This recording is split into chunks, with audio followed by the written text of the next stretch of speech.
Dos niños que esperaban el bus del colegio fueron los únicos que se fijaron en él. Era un hombre que iba en un coche oscuro con matrícula extranjera y que bajó la ventanilla para preguntar por una calle concreta, la Rue de Saint-Pierre. Nadie más lo vio y nadie más escuchó su voz. Pero ese breve encuentro de apenas 15 segundos fue una pieza clave en la insólita investigación de la muerte de Manuela Blázquez. Si quieres saber más, sea bienvenido.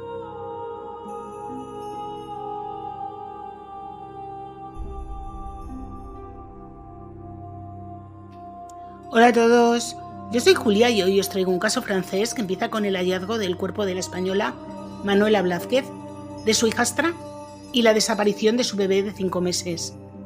La investigación que siguió pronto se dio cuenta de que nada de lo que tenían delante encajaba con un homicidio común y que el origen de todo podía estar muy lejos de aquel pequeño pueblo francés en el que sucedieron los hechos.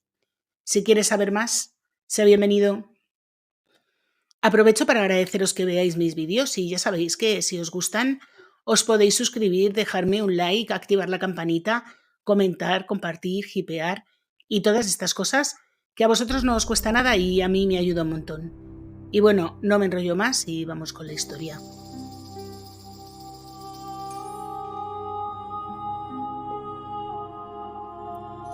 Nuestro caso comienza el 14 de febrero del año 2000 en la localidad de Flavin, un municipio de unos 2.000 habitantes situado en el sur de Francia a unos 150 kilómetros al norte de Toulouse. Aquel día el pueblo quedó completamente conmocionado cuando se encontraron dos cuerpos sin vida en el centro del pueblo. Ese 14 de febrero, el instalador de aires acondicionados Patrice Mouliner, de 43 años, regresó a su domicilio poco antes del mediodía y descubrió la escena que daría inicio a una de las investigaciones más desconcertantes del siglo XXI en Francia. Patrice Mouliner llegó a la casa, como os digo, poco antes del mediodía con una orquídea en la mano después de intentar hablar con su esposa durante toda la mañana y que ésta no le cogiera el teléfono. Así que entró, saludó y como nadie contestaba empezó a subir las escaleras hacia el primer piso de la vivienda donde se encontraba el dormitorio. Allí encontró el cuerpo de Manuela Blázquez Mouliner, de 36 años, natural de Béjar en Salamanca, y como dato curioso os diré que era prima del ciclista Roberto Heras. Había sido asesinada de un impacto en la nuca mientras se encontraba en la cama. A su lado también se encontraba Morgane Mouliner, de 12 años, hija de un matrimonio anterior de Patrice. La menor había intentado protegerse colocando la mano entre el arma y el rostro, algo que quedó reflejado en las lesiones que luego observaron los médicos forenses. Así que Patrice, que había sido padre hacía menos de 5 meses, corrió hacia la cuna donde se encontraba el pequeño Martín, a ver si él había corrido la misma suerte que su madre y su hermana. Pero no lo encontró. No estaba en su cuna. De hecho, el niño había desaparecido sin dejar rastro. El arma que se había utilizado tampoco fue encontrado en la vivienda. Patrice, completamente en shock por lo que acababa de encontrarse, salió corriendo a la calle gritando que habían acabado con toda su familia. Lo primero que hizo fue entrar en un restaurante que se llama Le Planol, que estaba al lado de su casa y donde había trabajado hasta que dio a luz la propia Manuela, y allí intentaron tranquilizarle, llamar a los servicios de emergencias y los dueños del negocio le acompañaron hasta la casa. Y allí esperaron a los servicios de emergencia y a la policía, que acudió en nada, en minutos estaban allí. Desde el primer momento, los expertos policiales franceses se mostraron bastante desconcertados. Dos técnicos del Instituto de Investigación Criminal de la Gendarmería Nacional, que llegaron desde la central en París, buscaron huellas dactilares y restos biológicos, pero no encontraron nada, ni restos biológicos, ni huellas, ni nada de nada. La puerta y las ventanas de la casa no habían sido forzadas y no había desaparecido nada. No había ningún indicio de robo porque incluso encima de la mesa del recibidor encontraron el monedero de Manuela con 100 francos. La escena era tan extremadamente limpia para lo que allí había ocurrido que incluso llamaba la atención. Pero lo más importante en aquel momento era intentar encontrar al niño.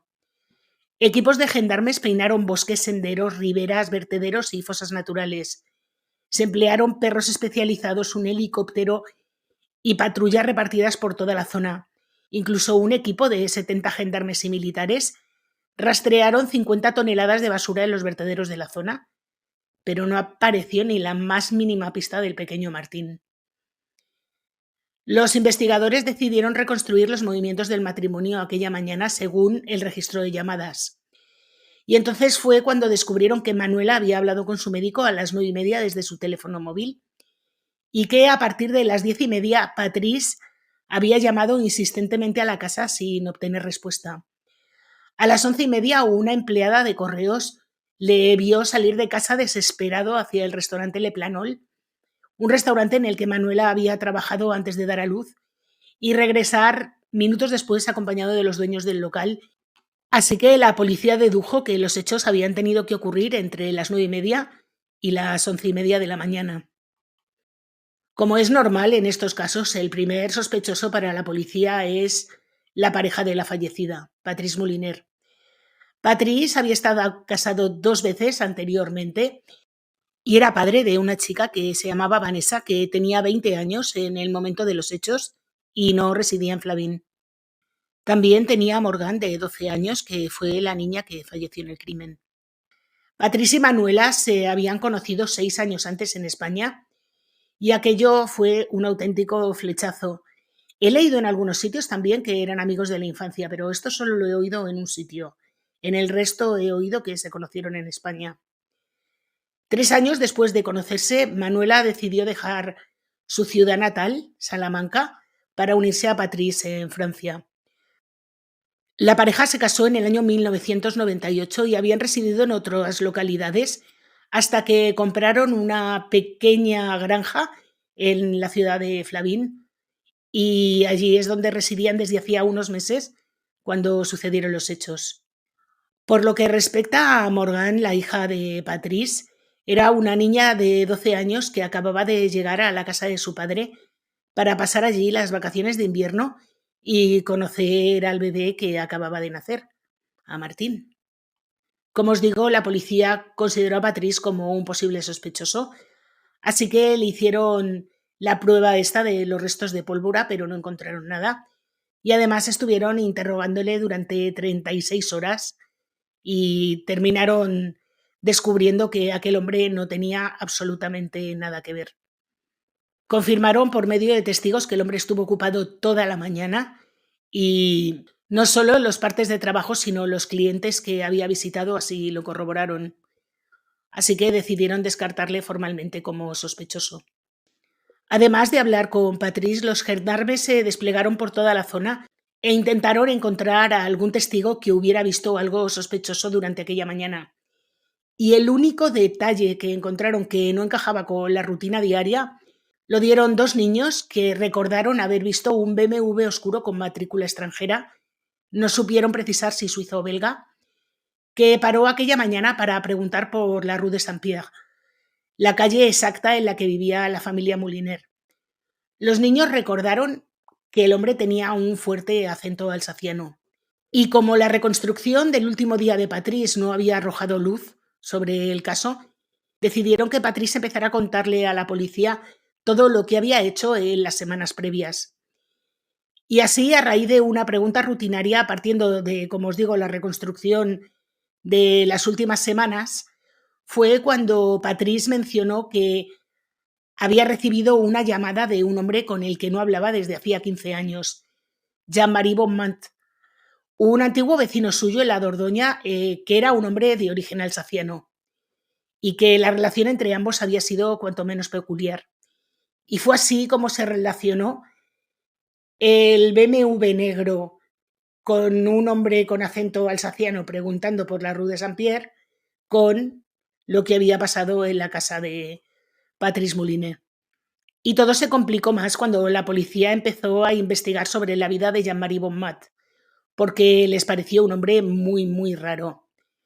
Patrice y Bonmat se habían conocido muchos años atrás, cuando ambos vivían en la zona de la Dordoña. Jean-Marie vivía en el castillo de Campagnac, en un entorno rural donde su presencia no pasó inadvertida. Los vecinos le describían como un hombre arrogante, retraído y desconectado del pueblo, alguien que prefería vivir recluido dentro de los muros de su propiedad. Tenía un pasado un poco oscuro vinculado a negocios inmobiliarios en Suiza, donde llegó a ganar bastante dinero, pero también había acumulado un montón de conflictos legales y personales que terminaron con la expulsión del país suizo a finales de los 80. Bon Mat además frecuentaba clubes de tiro y aparentaba una vida de lujo cuando en realidad tenía ciertas dificultades económicas. Patrice y Bon Mat se habían conocido porque a ambos les gustaban mucho los perros y la naturaleza, y poco a poco fueron desarrollando una relación cada vez más cercana, y hay sitios en los que he leído que incluso Patrice llegó a tener una aventura con Simone, la mujer de Bon Mat. Pero esto lo he visto solamente en algunos sitios, en otros lo desmienten completamente. Esta dinámica terminó cuando Patrice se mudó y reconstruyó su vida. Para él aquel era un episodio cerrado sin ningún peso emocional que estaba ahí, pues eso, en el fondo de su memoria. Además, en el año 1997 el matrimonio Bon Mat se mudó a Miami a vivir con uno de sus hijos y Patrice no volvió a saber de ellos hasta que unas semanas antes del crimen Jean-Marie llamó a Patrice para comunicarle que Simone había muerto el 12 de diciembre del año anterior en Miami a causa de un ictus. Bon Mat estaba emocionalmente devastado y buscó retomar el contacto con Patrice después de más de una década sin hablar, porque sentía que Simone y Patrice habían tenido una cierta amistad. En esa conversación, según el testimonio de Patrice, Bon Mat le habló de un supuesto pacto que Simone había hecho años atrás, una promesa de reencontrarse con él después de la muerte. Patrice afirmó que no se acordaba absolutamente de nada y lo interpretó como una excentricidad más de este hombre que estaba un poco más para allá que para acá.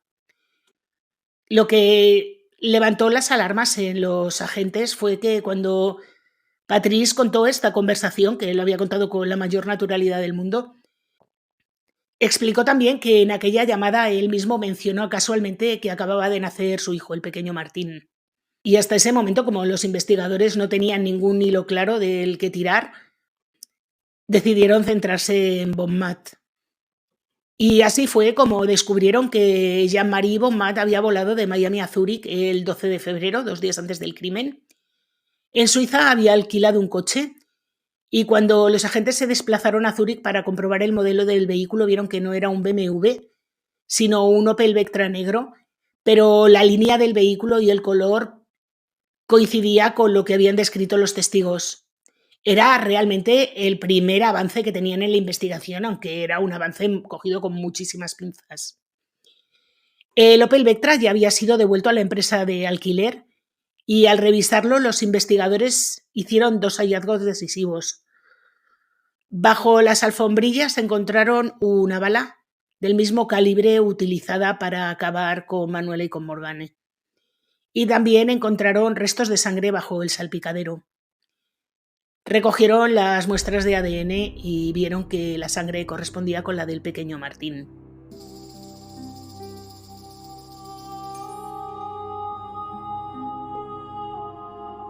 Con ese resultado, los agentes dedujeron que el secuestro había acabado fatal y todo había ocurrido en el coche alquilado por Bon Mat. Pero aún faltaba localizar el cuerpo y sobre todo comprender por qué este hombre había hecho eso. Para intentar encontrar el cuerpo, se fijaron en el cuentakilómetros del coche, que marcaba 2.000 kilómetros recorridos. El trayecto Zúrich-Flavin-Zúrich sumaba aproximadamente 1.700 kilómetros, así que faltaban unos 300 por justificar. Y ese dato aparentemente técnico fue la clave para reconstruir el itinerario de Bon Mat. Si se añadía un desvío a Dordogne, el antiguo castillo de Bon Mat en Campagnac, el cálculo encajaba a la perfección. Ese desvío coincidía además con un lugar al que tanto él como su mujer tenían un acceso íntimo y emocional. Así que los gendarmes decidieron comprobarlo. Estaban convencidos de que si Bon Mat había acabado con el bebé, debía haberse deshecho del cuerpo en un lugar significativo para él, un espacio que conociera, que le resultara familiar y en el que se sintiera lo bastante seguro como para actuar sin llamar la atención. Así que 15 días después de lo que había ocurrido en la casa, una docena de agentes se desplazó al castillo. Sabían que encontrar el cuerpo en más de 210 hectáreas de terreno, en una casa con 80 habitaciones, zonas boscosas, edificaciones auxiliares y antiguos caminos internos iba a ser como buscar una aguja en un pajar. Pero la suerte o la casualidad jugó a favor de la investigación. En cuanto llegaron los gendarmes, se encontraron con el jardinero que había trabajado allí en la época de Bonmat, y fue este quien les dijo que había un lugar concreto en el bosque donde este hombre solía encerrarse a meditar, pasaba horas solo y encendía pequeños fuegos para calentarse. Ese dato cambió por completo el panorama. Guiados por el jardinero, los gendarmes llegaron a una formación de piedras con una cavidad en su interior. Era una especie de horno muy rudimentario y en el interior, aún tibio, pese a los días transcurridos, encontraron restos de cenizas recientes, una bala, fragmentos metálicos compatibles con la hebilla de un bolso de viaje, que era el único objeto que había desaparecido de la casa de los Moliner, y un montón de granos de sal gruesa, visibles a simple vista, que estaban entre las cenizas. Todo apuntaba a que allí habían quemado el cuerpo del pequeño, introducido en el bolso que habían robado de la vivienda. El hallazgo de la sal gruesa llamó especialmente la atención de los investigadores. Al parecer es un elemento que se utiliza en los rituales de purificación y es muy común en prácticas esotéricas, y esto encajaba a las mil maravillas con la conversación que Patrice les había contado de este hombre que hablaba de un pacto post-mortem y la obsesión de Bonmat con el alma de Simón. Era la confirmación de que los agentes no estaban ante un crimen organizado ni ante un ajuste de cuentas. Era un crimen impulsado por un delirio místico. Y una vez localizado el lugar donde presumiblemente habían incinerado al bebé, la gendarmería reconstruyó minuto a minuto lo que había ocurrido cuando el sospechoso puso rumbo a Europa. El 12 de febrero despegó de Miami rumbo a Zúrich. El 13 aterrizó en Suiza. Alquiló un Opel Vectra allí, condujo casi 900 kilómetros hacia el sur. Se alojó en un hotel que se llamaba Premier Class, en una ciudad que está a 10 kilómetros de Flavín. Y al día siguiente, el 14 de febrero, condujo hasta Flavín, entró en casa de los Moliner sin forzar ninguna entrada. Se supone que llamó a la puerta y Manuela le dejó entrar. Acabó con ella y con Morgan con 2 disparos. Se llevó a Martín dentro de un bolso de viaje que encontró en la casa y logró alejarse del pueblo sin ser visto. En la tarde de aquel día acabó con la vida del niño en el coche, condujo hasta Campagnac, incineró el cuerpo en el horno de piedra y utilizó la sal gruesa como un significado ritual. El 17 de febrero volvió a Suiza, devolvió el coche y tomó el avión de regreso a Miami. El triple crimen estaba prácticamente resuelto, pero faltaba la pieza final, detener al culpable. Así que la gendarmería preparó una operación internacional para detener a Bonmat en Estados Unidos, y mientras esperaban la respuesta formal de la justicia estadounidense, interceptaron las comunicaciones de la familia del sospechoso en Francia, en la zona de Alsacia, y fue entonces cuando surgió un hecho inesperado. Jean-Marie Bonmat estaba muerto. A través de las escuchas telefónicas con parte de la familia, escucharon que el hombre se había quitado de en medio. La policía francesa contactó de inmediato con Miami Beach y la confirmación llegó pocas horas después. Bonmat llevaba varios días muerto en su apartamento. Al parecer, el responsable de seguridad del edificio en el que vivía Bonmat fue avisado porque salía muy mal olor del 6º piso y allí encontraron el cuerpo. La fecha exacta coincidía con el regreso desde Europa. Se había quitado de en medio de la misma manera que había acabado con Manuela, con Morgan y con el niño. La fiscalía entonces suspendió la orden de detención y activó la verificación de si este acto había sido simulado, es decir, habían acabado con él simulando algo que no era, o simplemente había ocurrido como parecía. Y para ello se envió a un equipo de gendarmes que iban a trabajar directamente con la policía local de Estados Unidos. La policía local de Miami acordonó el edificio y no permitió que se moviera nada hasta que llegaran los agentes franceses, y lo que encontraron reforzó la tesis del delirio místico que se supone que tenía este individuo. Al parecer, cuando entraron en la casa, todos los espejos, ventanas y superficies reflectantes estaban cubiertos con telas blancas cuidadosamente fijadas. Las paredes estaban completamente cubiertas de fotografías de Simone, que era su esposa, imágenes de su boda, fotos familiares de su vida cotidiana, y lo más perturbador de todo es que había un montón de fotografías de ella en el hospital tras el ictus, e incluso algunas tomadas después de que hubiera muerto. Había notas manuscritas en varias lenguas mezcladas entre sí, en francés, en alemán e en inglés, que decían: libérame, te veré en la otra vida, nos reuniremos, bueno, pues eso, delirios. En conjunto, el apartamento parecía un mausoleo, un espacio completamente transformado para un encuentro espiritual que solo tenía sentido dentro de esta lógica de Bon Mat, que por supuesto no era lógica porque al hombre se le había ido la cabeza. Y por supuesto la escena coincidía con todas las pruebas que habían encontrado los agentes en Francia, y incluso con las declaraciones de Patrice, pues la sal gruesa que habían encontrado en el horno de Campagnac, el pacto que Patrice había mencionado, las frases confusas estas de las almas, las promesas y los pactos del más allá, y todos los elementos de los rituales místicos religiosos que estaban en la cabeza de Bon Mat. La hipótesis final, avalada por todo esto que os he contado, fue que Bon Mat creía que Simone se había reencarnado en el bebé Martín, y para liberar su alma debía acabar con él. Y para completar el ciclo debía acabar consigo mismo para poder reunirse con ella en el más allá. El crimen, por tanto, no respondía a un móvil racional, económico o personal, era producto de, pues eso, sus delirios. Pero la justicia francesa tenía que reconstruir el móvil, así que los investigadores rastrearon todos los contactos entre Patrice y Bon Mat y descubrieron que el único contacto que habían tenido después de una década había sido precisamente esa llamada. Que también os digo que qué mala suerte tuvo este pobre hombre y no haber cambiado de número de móvil ni nada, y que éste pudiera localizarle y así crearse la película que se creó Bon Mat, porque madre mía. Y lo peor de todo es que la llamada que hizo Bon Mat la hizo desde un número de Estados Unidos, que yo estoy convencida de que me llama a mí con ese número y no sé quién es y no se la cojo.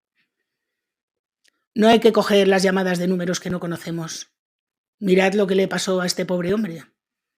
La verdad es que el caso se resolvió bastante pronto para lo raro y enrevesado que era, o sea que la policía francesa hizo un trabajo bastante bueno. Después del análisis de las pruebas, más o menos un mes después de que fueran encontrados los restos, a Patrice le dieron una urna pequeñita con las cenizas de su hijo, y él la recibió en casa de sus padres, donde se refugió después de que ocurriera todo esto. Curiosamente, sus padres vivían en la Dordoña, justo donde encontraron los restos de su hijo, donde estaba el castillo.